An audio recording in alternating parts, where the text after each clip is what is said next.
Of God YouTube channel. क्या रामायण सच में हुई थी या यह सब बस एक मनगढ़ंत कहानियां हैं? इसके ऊपर कई बार चर्चाएं हो चुकी हैं। कई लोग हैं जो इसे सच मानते हैं, लेकिन कई ऐसे भी लोग हैं जो आज कहते हैं कि यह सब एक मनगढ़ंत कहानी है, क्योंकि ऐसा हो ही नहीं सकता। लेकिन आज की वीडियो रामायण को काल्पनिक मानने वालों को हिलाकर रख सकती है। आज हम आपको वैज्ञानिक रिसर्च के कुछ ऐसे सबूत दिखाएंगे जिन्हें देखने के बाद आप ये मानने को मजबूर हो जाएंगे कि रामायण बस एक धार्मिक किताब और मनगढ़ंत कहानी नहीं है, बल्कि रामायण सच में हुई थी और श्री राम, रावण, हनुमान जी ये सब सच में मौजूद थे। और यही सब बातें जानने के लिए इस वीडियो के अंत तक जरूर बने रहें। आप देख रहे हैं, इसका नॉलेज लेने के लिए इस चैनल को सब्सक्राइब कर सकते हैं। रामायण भारत के सबसे प्रसिद्ध ग्रंथों में से एक है। भारत में रामचरितमानस का पाठ पूरी आस्था के साथ होता है। महर्षि वाल्मीकि द्वारा रामायण में भगवान राम की संपूर्ण जानकारी लिखी गई है। और लेकिन कुछ लोग भगवान के होने पर ही सवाल उठाते हैं और रामायण को केवल कहानियों से भरी किताब मानते हैं। रामायण के अनुसार भगवान राम ने अधर्मी रावण को मारकर धर्म की स्थापना की थी। ज्यादातर लोगों का सवाल होता कि क्या भगवान राम वाकई धरती पर पैदा हुए थे? क्या वास्तव में रावण के 10 सिर और 20 भुजाएं थी? क्या हनुमान जी अपनी इच्छा से अपना रूप बदल सकते थे? और इन सब बातों की वजह से ही कई लोग रामायण को झूठ समझते हैं।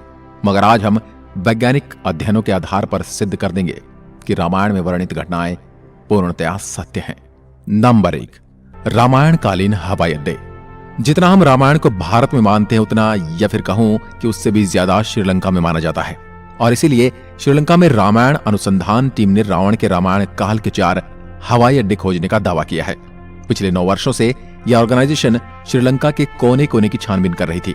यहां उन्हें कई जानकारी और अवशेष मिले, परंतु 4 सालों में लंका के दुर्गम स्थानों की खोज के कारण रावण के 4 हवाई अड्डे हाथ लगे।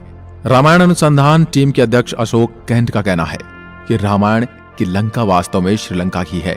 यहाँ उसान गोड़ा, गुरुलोपोथा, तोतुपोलाकंदा और बरियापोला नामक 4 हवाई अड्डे मिले हैं और इन्हें हवाई अड्डों से रावण पुष्पक विमान को आसमान में उड़ाता होगा। और यह हवाई अड्डे न सिर्फ ये बताते हैं कि रामायण सच में हुई थी, पर यह भी बताते हैं कि उसमें लिखी गई सारी बातें जिन पर हमें यकीन नहीं होता, वो भी सच हैं। नंबर 2, रावण का महल। रामायण के अनुसार रावण सोने की लंका में रहा करता था, जिसे हनुमान जी ने जला दिया था।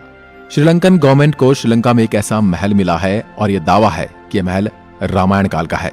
इस महल से कहीं सीक्रेट रास्ते निकलते हैं जो उस महल को शहर के अलग अलग जगह से जोड़ता है। लेकिन जब रिसर्च टीम ने इन पर रिसर्च की तो पता चला कि गुफाएं नेचुरल नहीं बल्कि किसी समय ने इंसानों द्वारा बनाया गया था। श्रीलंकन हिस्ट्री के अनुसार रावण शहर के अलग अलग हिस्सों में अचानक से ही प्रकट हो जाया करता था और पलक झपकते ही उन हिस्सों से गायब होकर अपने महल में पहुंच जाता था। इसलिए जानकारों का मानना है कि रावण इन्हीं गुप्त रास्तों का इस्तेमाल किया करता था। अब इतने बड़े एविडेंस को हम कैसे नकार सकते हैं? नंबर 3, अशोक वाटिका के सबूत। रामायण के अनुसार रावण ने माता सीता का हरण करके उन्हें अशोक वाटिका के अंदर रखा था। कहा जाता है कि अशोक वाटिका रावण का सबसे पसंदीदा स्थान था। यह जगह इतनी रहस्यमयी थी कि हनुमान जी इसे आसानी से ढूंढ नहीं पाए थे। मगर हैरानी की बात तो यह है कि वह अशोक वाटिका आज भी श्रीलंका में मौजूद है। ऐसा माना जाता है कि एलिया पर्वत की एक गुफा में माता सीता को रखा गया था, जिसे सीता एलिया नाम से जाना जाता है। यहाँ सीता माता का एक मंदिर भी है जिसे विरांग टोक कहते हैं और वहियांगना से 10 किलोमीटर की दूरी पर है। यहीं पर सीता जी का अपहरण कर पुष्पक विमान को उतारा गया था। मगर यहाँ पर जिस बात ने सबसे ज्यादा चौंकाया वो यहाँ मौजूद पेड़ हैं। रामायण ग्रंथ में इस बात का जिक्र मिलता है कि अशोक वाटिका में अशोक के वृक्ष बहुत ज्यादा थे, इसलिए इसका नाम अशोक वाटिका रखा गया था। अब जैसा रामायण में इस वाटिका के बारे में कहा गया था, वैसा आज यह गार्डन है, जो कि इसे हम रामायण कालीन एक सबूत मान सकते हैं। नंबर 4, द्रोणगिरी पर्वत। दोस्तों, रामायण में लिखा हुआ है कि युद्ध में जब मेघनाद द्वारा लक्ष्मण जी मूर्छित हो गए थे, उनकी जान बचाने के लिए संजीवनी बूटी की जरूरत पड़ी, जिसके लिए जड़ी बूटी लाने का जिम्मा हनुमान जी को दिया गया था। तब हनुमान जी संजीवनी बूटी लाने के लिए द्रोणगिरी पर्वत पर गए थे। हनुमान जी को जब संजीवनी बूटी का पता नहीं चला तो वह द्रोणगिरी पहाड़ के एक टुकड़े को ही उठा कर ले आए। मान्यताओं के अनुसार ये वही पहाड़ है जो आज भी वहां पर मौजूद है। कुछ लोग इसके बारे में कहते हैं कि आज भी उस पर्वत पर वह निशान मौजूद है जहां से हनुमान जी ने उसे तोड़ा था। लेकिन जिस पर्वत का जिक्र रामायण में मिलता है वहां आज मौजूद है। जड़ी बूटी देने के बाद हनुमान जी ने इस पहाड़ के टुकड़े टुकड़े कर इसे श्रीलंका में फेंक दिया था। जहां जहां इस पहाड़ के टुकड़े गिरे वहां के पेड़ पौधे और जड़ी बूटी बाकी जगहों से अलग होती हैं। और सच में श्रीलंका में कई कमाल की जड़ी बूटियां मिलती हैं। श्रीलंका में हिमालय की जड़ी बूटियों का मिलना इस बात का पर्याप्त सबूत है कि लक्ष्मण जी को संजीवनी देने की घटना पूर्ण रूप से सत्य है, क्योंकि ये जड़ी बूटियों के पौधे उस स्थान पर मिले हैं जहां पर लक्ष्मण जी को संजीवनी दी गई थी, जबकि दूसरे हिस्से में इस प्रकार की कोई जड़ी बूटी नहीं मिलती। नंबर 5, राम सेतु।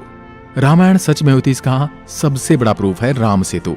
राम सेतु को एडम्स ब्रिज भी कहा जाता है और इसके बारे में पक्का सबूत तब मिल गया जब नासा ने सैटेलाइट तस्वीरें जारी की।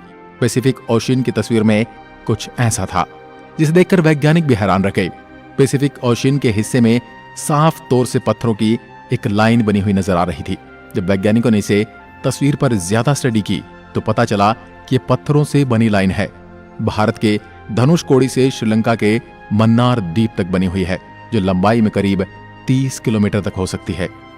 पैसिफिक ओशियन में जिस हिस्से में नासा के वैज्ञानिकों के पत्थर से बना पुल नजर आया था, ये वही जगह है जिसका जिक्र रामायण में मिलता है।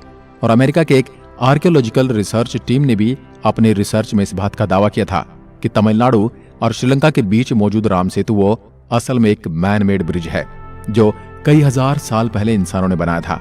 माना जाता है 15वीं शताब्दी तक यह पैदल पार करने लायक था, लेकिन इतना ज्यादा समय बीत जाने के कारण यह पुल अपने पूर्ण स्वरूप में नहीं रहा।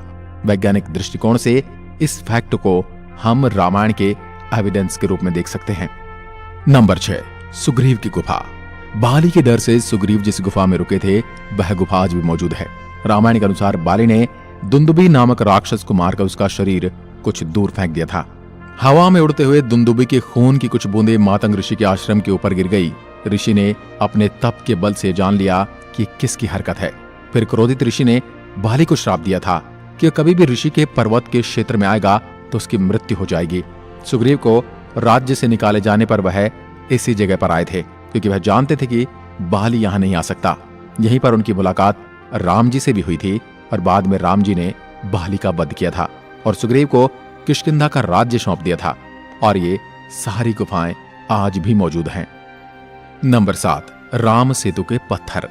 भगवान राम ने समुद्र को पार करने के लिए बंदरों की सहायता से लंका तक पुल बना दिया था।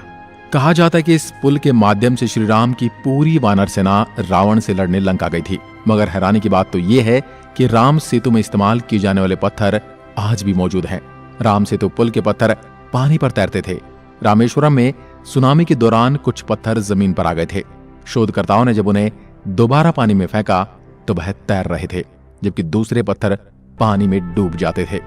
शोधकर्ताओं के अनुसार इसके लिए एक विशेष प्रकार के पत्थर का इस्तेमाल किया गया था, जिसे विज्ञान की भाषा में प्यूमाइस स्टोन कहते हैं। यह पत्थर पानी में नहीं डूबता और तैरने वाला यह पत्थर ज्वालामुखी के लावा से आकार लेते हुए अपने आप बनता है। ज्वालामुखी से बाहर आता हुआ लावा जब वातावरण से मिलता है तो उसके साथ ठंडी या उससे कम तापमान की हवा मिल जाती है। यह गर्म और ठंडे का मिलाप ही इस पत्थर में कई तरह से छेद कर देता है, जिस कारण यह पत्थर पानी में नहीं डूबता। अब इन पत्थरों के पीछे का विज्ञान भी रामायण के समय उनको पता था और उन्होंने इस तकनीक का उपयोग राम सेतु को बनाने में किया था।